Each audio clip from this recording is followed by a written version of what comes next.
हरि ओम श्री कृष्णाय नमः। नारायणाय नमः। माधवाय नमः। गोविंदाय नमः। आज हम शततमो अध्याय पढ़ेंगे महाभारत का। इसमें हम महर्षि मांडव्य का शूली पर चढ़ाए जाने की कथा जानेंगे और जानेंगे कि किस प्रकार उन्होंने धर्मराज को श्राप दिया और वह फिर विदुर के रूप में, मनुष्य रूप में मृत्युलोक में जन्म लिए। जन्मेजय उवाच किं कृतं कर्म धर्मेण येन शापमु पेयिवान् कस्य शापाच ब्रह्मर्षेः शूद्रयो नावजायत। जन्मेजय ने पूछा कि ब्राह्मण धर्मराज ने ऐसा कौन सा कर्म किया था जिससे उन्हें शाप प्राप्त हुआ? किस ब्रह्मर्षि के शाप से वे शूद्र योनि में उत्पन्न हुए? वैशंपायन उवाच बभूव ब्राह्मण कश्चन मांडव्य इति विश्रुतः धृतिमान सर्वधर्मज्ञः सत्ये तपसि च स्थितः। राजन, पूर्व काल में मांडव्य नाम से विख्यात एक ब्राह्मण थे जो धैर्यवान, सब धर्मों के ज्ञाता, सत्यनिष्ठ एवं तपस्वी थे। स आश्रम पदद्वारी वृक्षमूले महातपाः ऊर्ध्वबाहुर्महायोगी तस्थौ मौनाव्रतान्वितः। वे अपने आश्रम के द्वार पर एक वृक्ष के नीचे दोनों बाहें ऊपर को उठाए हुए मौन व्रत धारण करके खड़े रहकर बड़ी भारी तपस्या करते थे। मांडव्य जी बहुत बड़े योगी थे। तस्य काले न महता तस्मिन् तपसि वर्ततः तमाश्रमम् अनुप्राप्ता दस्यवो लोप्त्रहारिणः। उस कठोर तपस्या में लगे हुए महर्षि के बहुत दिन व्यतीत हो गए। एक दिन उनके आश्रम पर चोरी का माल लिए हुए बहुत से लुटेरे आए। अनुसार्यमाणा बहुभी रक्षिभिर्भरतर्षभम् ते तस्यावसते लोप्त्रम दस्यवः कुरु सत्तमम् निधाय च भयालीला नास्त्रैवानागते बले तेषु लीनेष्वथो शीघ्रं ततस्ताद रक्षिणां बलम् आजगाम ततो पश्यं तं ऋषिं तस्करानुगातमपृच्छं ततो राजं तथा वृक्तं तपोधनं कतमेन पथा याता दस्यवो द्विज सत्तम तेन गच्छामहे ब्रह्मन् यथा शीघ्रतरं वयम्। जन्मेजय, उन चोरों का बहुत से सैनिक पीछा कर रहे थे। अनुसार्यमाणा बहुभी रक्षी भी भरतर्षभा कुरुश्रेष्ठ वे दस्यु वह चोरी का माल महर्षि के आश्रम में रखकर भय के मारे प्रजा रक्षक सेना के आने के पहले वहीं कहीं छिप गए। ते तस्यावस्थे लोप्तम दस्य व कुरु सत्तम निधाय च भयाल्लालीन तत्रैवान नागते बले। उनके छिप जाने पर रक्षकों की सेना शीघ्रता पूर्वक वहां आ पहुंची। आजगाम ततो पश्यम तम ऋषिम तस्करानुगा तेषु लीनेश्वतो शीघ्रम ततस्तद रक्षिणाम बलम तम प्रक्षम ततो राजम तथा वृक्तम तपोधनम। चोरों का पीछा करने वाले लोगों ने इस प्रकार तपस्या में लगे हुए महर्षि को जब वहां देखा तो पूछा कि द्विजश्रेष्ठ बताइए, चोर किस रास्ते से भागे हैं जिससे वही मार्ग पकड़कर हम तीव्र गति से उनका पीछा करें?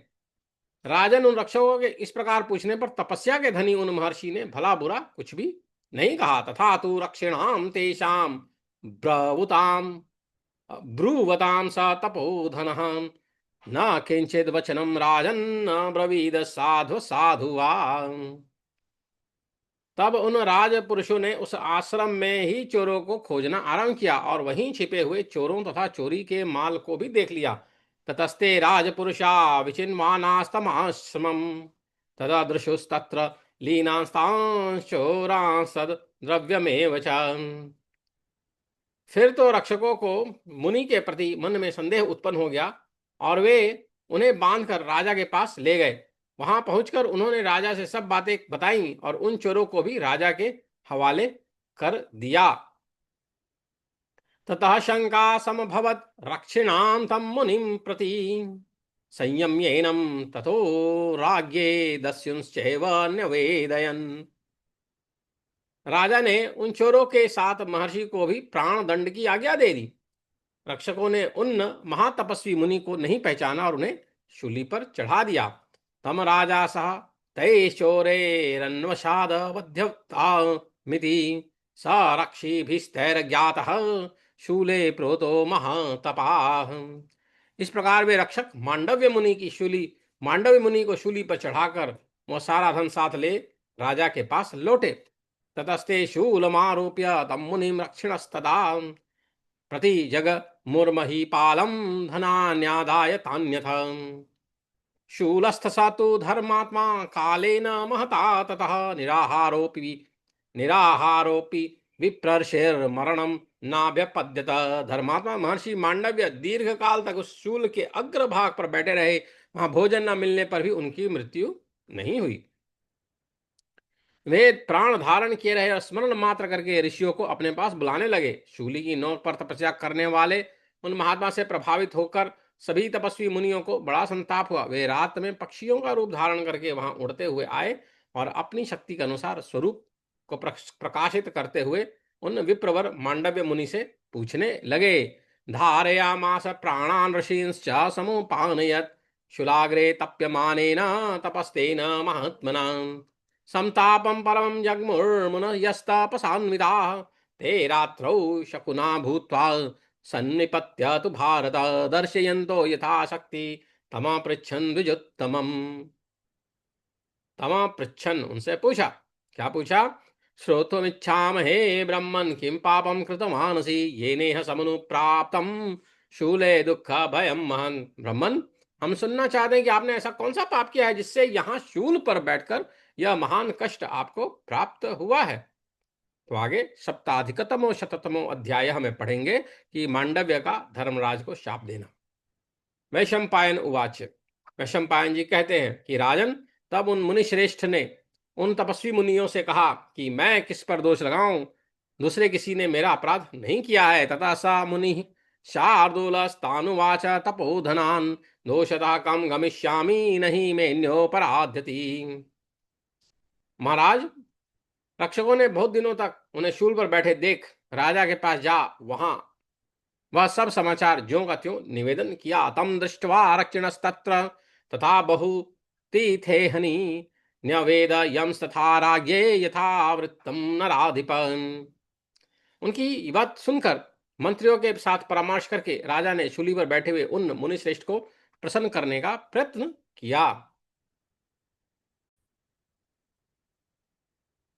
श्रुत्वा च वचनं तेषां निश्चित्य सह मन्त्रिभिः प्रसादयामास तथा शूला तामृषि सत्तमम्। राजो उवाच यन्मयापकृतं मोहादज्ञानादृशि सत्तमं प्रसादये त्वां तत्राहं न मे त्वं क्रोधुमर्हसि। राजा ने कहा, मुनिवर, मैंने मोह तथा अज्ञानवश जो अपराध किया है उसके लिए आप मुझ पर क्रोध ना करें।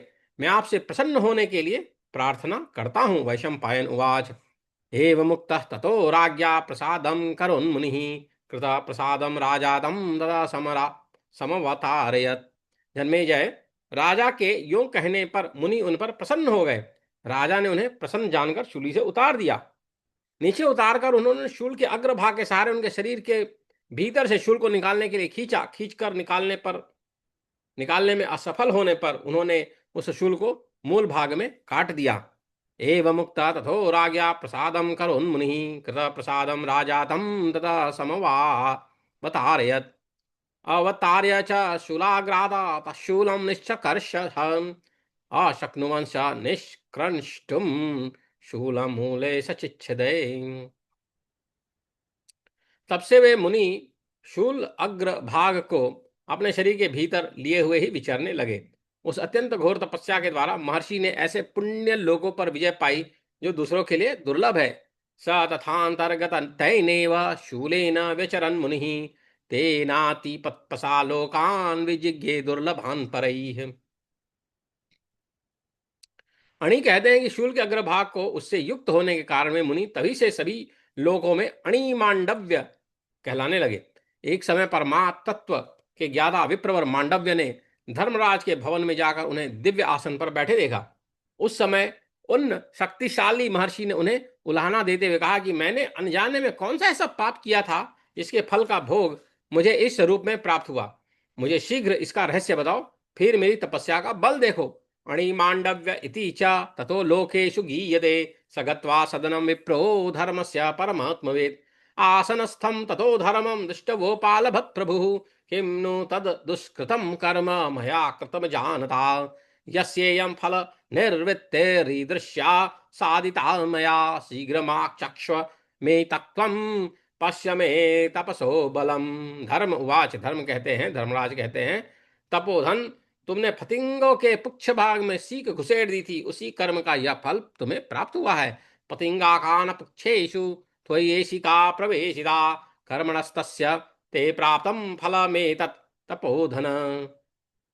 विप्र से जैसे थोड़ा सा भी किया हुआ दान कई गुना फल देने वाला होता है, वैसे ही अधर्म भी बहुत दुख रूपी फल देने वाला होता है। स्वल्पमेव यथा दत्तम दानम बहुगुणम भवेत्, अधर्म एवं विप्रर्षे बहु दुख फल प्रदः। अणिमांडव्य उवाच, अणिमांडव्य ऋषि ने कहा कि अच्छा तो ठीक ठीक बताओ, मैंने किस समय किस आयु में वह पाप किया। धर्मराज ने उत्तर दिया, बाल्यावस्था में तुम्हारे द्वारा यह पाप हुआ था। कस्मिन् काले मया तत्तम मया तत्तु कृतं, ब्रूहि यथा तथम, तेनोक्तो धर्मराजेन बलभावे त्वया कृतम्। अणिमांडव्य उवाच, उन्होंने कहा कि धर्मशास्त्र के अनुसार जन्म से लेकर 12 वर्ष की आयु तक बालक जो कुछ भी करेगा उसमें अधर्म नहीं होगा, क्योंकि उस समय तक बालक को धर्मशास्त्र के आदेश का ज्ञान नहीं हो सकेगा। बालो ही द्वादशाद वर्षा जन्मतो यत् करिष्यति, न भविष्य धर्मोत्र न प्रज्ञास्यन्ति वै दिशः। धर्मराज, तुमने थोड़े से अपराध के लिए मुझे बहुत बड़ा दंड दिया है। ब्राह्मण वध का संपूर्ण प्राणियों के वध से भी अधिक भयंकर है। अल्पे अपराधेऽपि महान् मम दंडस्त्वया कृतः, गरीयान् ब्राह्मणावधः सर्वभूतावधादपि। अतः धर्म, तो मनुष्य होकर शुद्र योनि में जन्म लोगे। आज से संसार में मैं धर्म के फल को प्रकट करने वाली मर्यादा स्थापित करता हूं। शुद्र योनावतो धर्म मानुष संभविष्यसि, मर्यादां स्थाप्य या मध्य लोके धर्म फलोदयाम।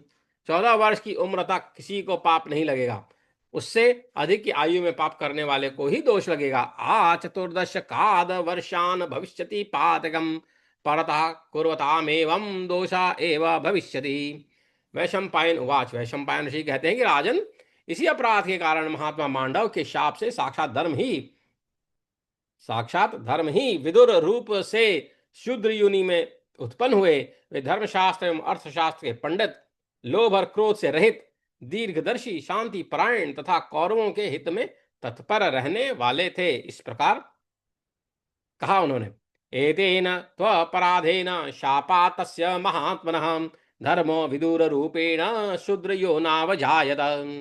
धर्मे चार्थे च कुशलो लोभ क्रोधा विवर्जितः, दीर्घदर्शी समपरः कुरूणां च हिते रतः। इति श्री महाभारते आदि पर्वणि संभव पर्वणि अणिमांडव्योपाख्याने सप्ताधिकशततमो अध्यायः। इस प्रकार 107वां अध्याय महाभारत का यहाँ पर समाप्त हुआ। हरि ओम।